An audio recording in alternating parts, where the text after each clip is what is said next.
Assalamualaikum warahmatullahi ta'ala wabarakatuh. Bismillahirrahmanirrahim. Alhamdulillahirrabbilalamin.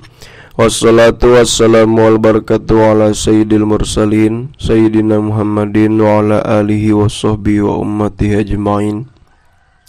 Subhanaka la ilma lana illa ma 'allamtana innaka antal alimul hakim. Allahumma anfa'na bima 'allamtana wa 'allimna ma yanfa'una wa zidna ilma. Rabbi shrah li sadri wa yassir li amri wahlul 'uqdatam min lisani yafqahu qawli. Qala al-musannifu rahimahullahu ta'ala wa nafa'ana bihi wa bi ulumihi wa sallallahu wa shalla sareng mugi maparinan rahmat sareng mugi nambihan rahmat saha Allahu Gusti Allah.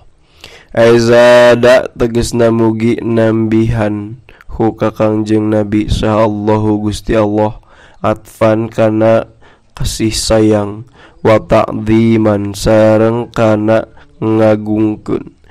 Wassallama sareng mugi nambihan salam. Aizada tegesna mugi nambihan hu ka Kangjeng Nabi saha Allahu Gusti Allah tahiyatan kana kahormatan udma anu pohara agengna balagots anu tepi itu tahiyat ada rojata kana derajat al-quswa anu puncak anu ujung. Mas'alatun ari ieu tah hiji masalah. Qala parantos nyarios saha Ismailu al-Hamidiyu Ismail al-Hamidi rahimahullahu ta'ala. Fa in kila inna rahmata lin nabiyyi hasilatun ilaih kana qaul anu neme.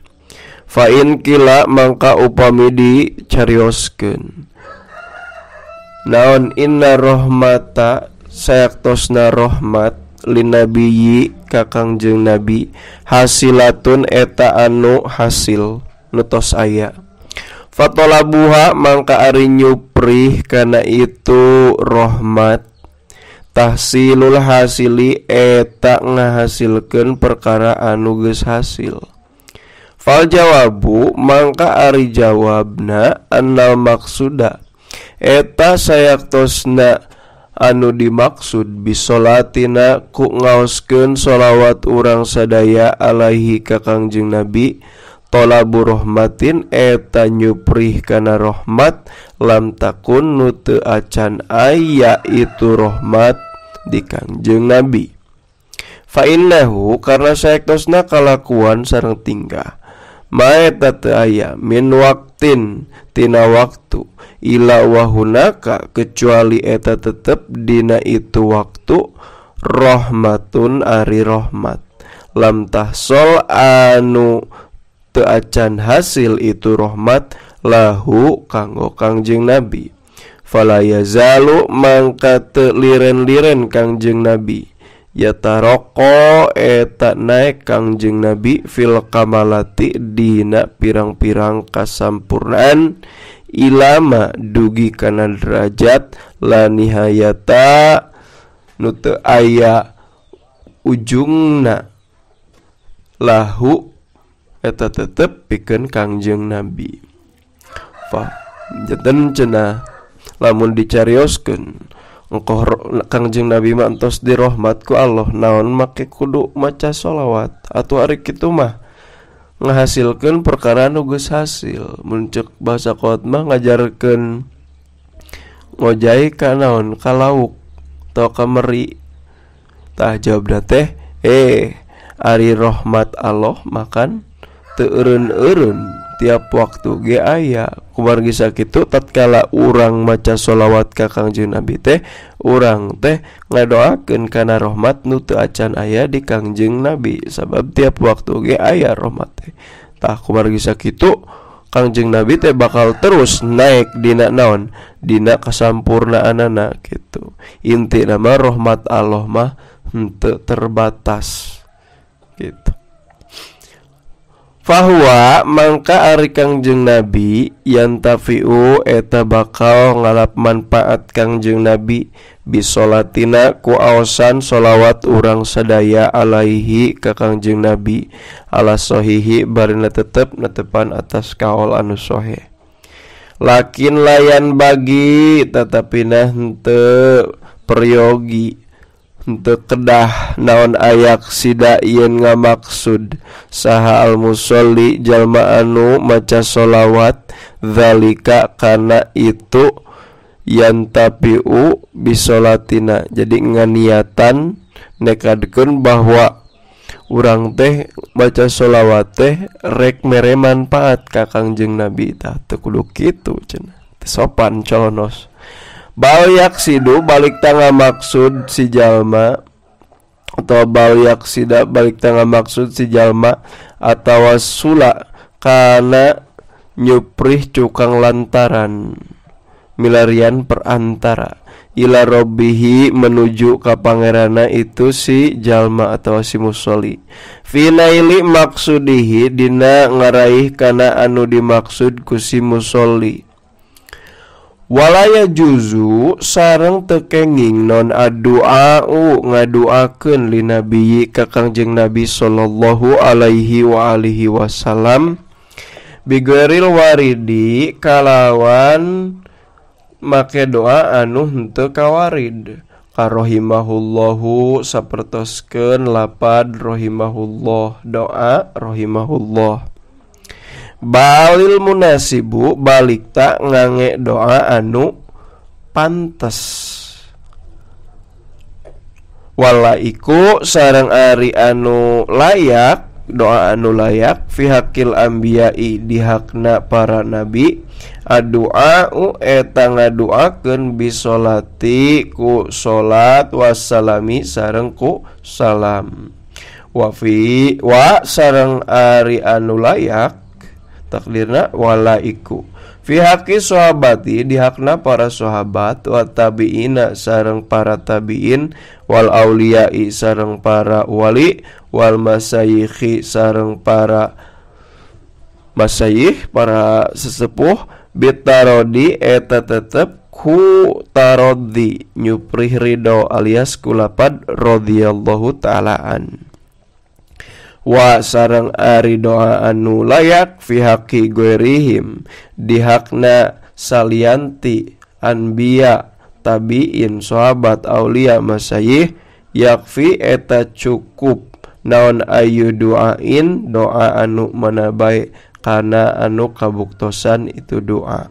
Intaha parantos beres kaol Ismail Al-Hamidi. Ala sayyidina kajunjungan urang sadayana Muhammadin tegasna Kangjeng Nabi Muhammad sallallahu alaihi wa alihi wasallam. Huwa ari Muhammad afdalu asma'ihi eta anu pangutama utamana tina pirang-pirang jenengan Kangjeng Nabi Muhammad sallallahu alaihi wasallam.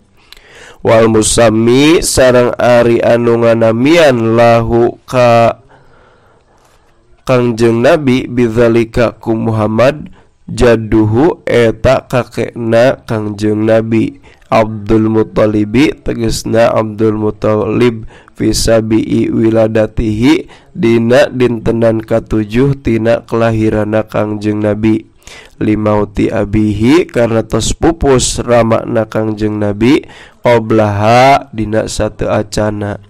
Fakila teras dicarioskeun lahu ka Abdul Muttalib lima samaitahu Muhammadan walaisa min asma'i abaika wala qaumika.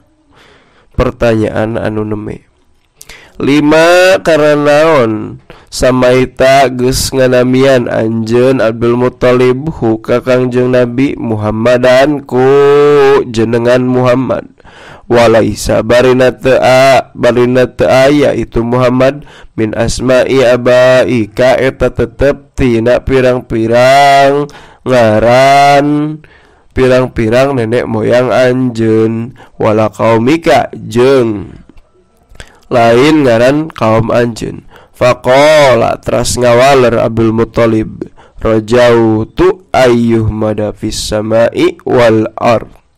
Rajautu ngarep-ngarep abdi ayyuh mada kana yen dipuji Kangjeng Nabi fis samai di langit wal ardi sareng di bumi. Wa qad haqqaqa sareng nyata parantos nganyatakeun saha Allahu Gusti Allah rajaahu kana harapana Abdul Muthalib. Wakila sareng parantos dicarioskeun naon wal musammi lahu bidzalika ummuhu ataha malakun ilaih kana kaul anu neme. Wal musammi sareng ari anu nganamian lahu ka Kangjeng Nabi bidzalika ku jenengan Muhammad ummuhu eta ibundana Kangjeng Nabi ata anu parantos sumping ha ka ummuhu ka Sayyidah Aminah saha malakun malaikat. Faqala teras nyarios itu malak laha ka itu ummuh ka Sayyidah Aminah, hamalti bisa yedil basyari pasamihi Muhammadan kana cariosan anu neme. Hamalti tos ngandung anjeun bisa yedil basyari ka junjungana manusia, pasami mangka kedah nganamian anjeun hika itu sayyidil basar Muhammadan ku jenengan Muhammad. Wa inna ma'ata sareng pastina parantos ngadatangkeun musannif bisolati kana ngaoskeun sholawat fi awali kitabihi dina kawitan kitabna musannif ala Rasulillah sallallahu alaihi wasallam ka Rasulullah sallallahu alaihi wasallam amalan karena ngamalkeun bil hadithi al-qudsi kana hadis qudsi wa wasareng ari itu hadis qudsi qauluhu ta'ala eta dawuhan Allah ta'ala abdi lam taskurni ilaih tegesna kaul anu neme. Abdi he hamba kaula lam taskur tesukuran anjeun ni ka kaula ida lam taskur di mana-mana tesukuran anjeun man kajalma ajroitu geus ngaberjalankeun kaula an nikmata kana nikmat ala yadaihi melalui kedua tangana itu man. Ala yadaihi teh intina mah melalui itu si man itu kan majaz mursal mimbat bi ittaqil juz wa iradatil kul. Jadi anu dicarioskeun nama juz bagian nu dimaksud mah kul sakabehna eta si jalma gitu. Walasaka sareng henteu aya karaguan naon annahu sayaktosna Kangjeng Nabi sallallahu alaihi wasallam alwasitatu eta perantara al-udma anu kacida agungna lana kanggo urang sadaya fi kulli ni'matin dina saban-saban nikmat. Bal huwa malah ari Kangjeng Nabi aslul ijadi eta asalna eksistensi, asalna aya. Jadi asalna diayakeun likulli makhlukin pikeun saban-saban makhluk adama boh Adam wa ghairihi jeung salianti Nabi Adam. Wa biqaulihi sareng karna aya dawuhanna Kangjeng Nabi ya alasan kedua musonib ngawitan ku sholawat nyantumkeun sholawat dina awal kitabna.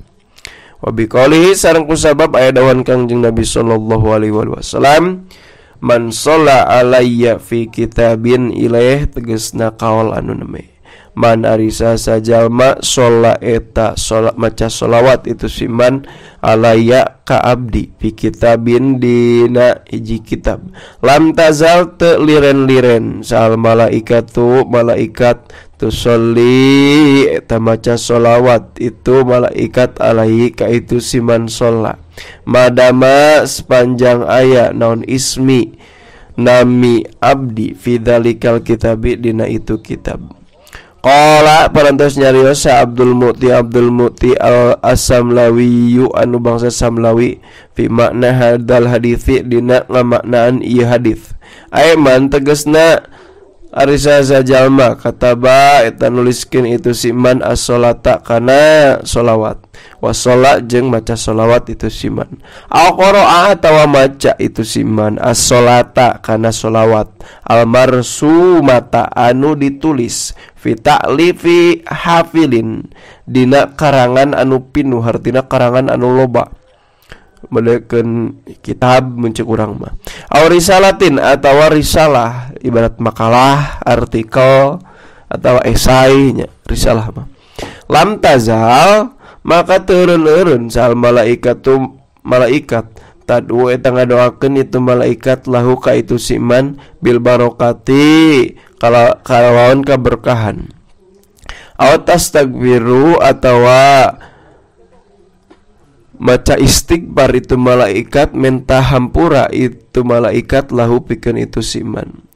khatamin nabiyina anu jadi segala para nabi panungtung para nabi bi fathitai kalawan dibaca fathah ta'na dibaca khatamin nabiyyin wa kasriha jeung kasrohna itu ta khatimin nabiyyin wal kasru sareng ari kasroh asharu eta anu leuwih masyhur ai tabiuhum tegasna anu jadi segelna para nabi panutupna para nabi atau stempelna para nabi kunaon segel atau stempel sok samakna jeung panutup sabab kan dina galibna mun surat zaman bareta mah surat make amplop tah si stempelna teh didamel panutup dina tutup surat kama sapertoskeun katerangan fil misbahi dina kamus al misbah fala nabiyya mangka teu aya nabi ba'dahu eta tetep dina sabadana Kangjeng Nabi Muhammad sallallahu alaihi wasallam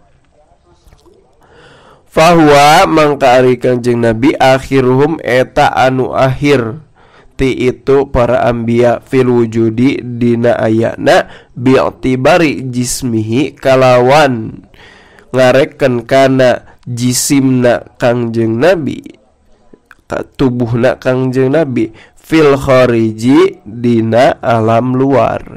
Jadi secara materi mah secara fisik Kangjeng Nabi teh anu akhir ti anbiya, tetapi dina hakikat nama Kangjeng Nabi teh anu pertama, bahkan dibandingkan jeung Nabi Adam, dibandingkan jeung jin anu aya memeh Nabi Adam. Jadi Kangjeng Nabi teh naon? Akhir dina segi jisim, dina segi fisik, dina segi dunia materi. Wa alihi sareng kulawargina Kangjeng Nabi. Wallahu a'lam bissawab. Subhanakallahumma wa bihamdika asyhadu an la ilaha illa anta astaghfiruka wa atubu ilaik. Sallallahu ala sayidina Muhammad wa ala alihi wa sahbihi wa baraka wa sallam. Kakirangan kalepatan hapunten anu kasuhun. Hadanallahu wa iyyakum ajmain. Assalamualaikum warahmatullahi taala wabarakatuh.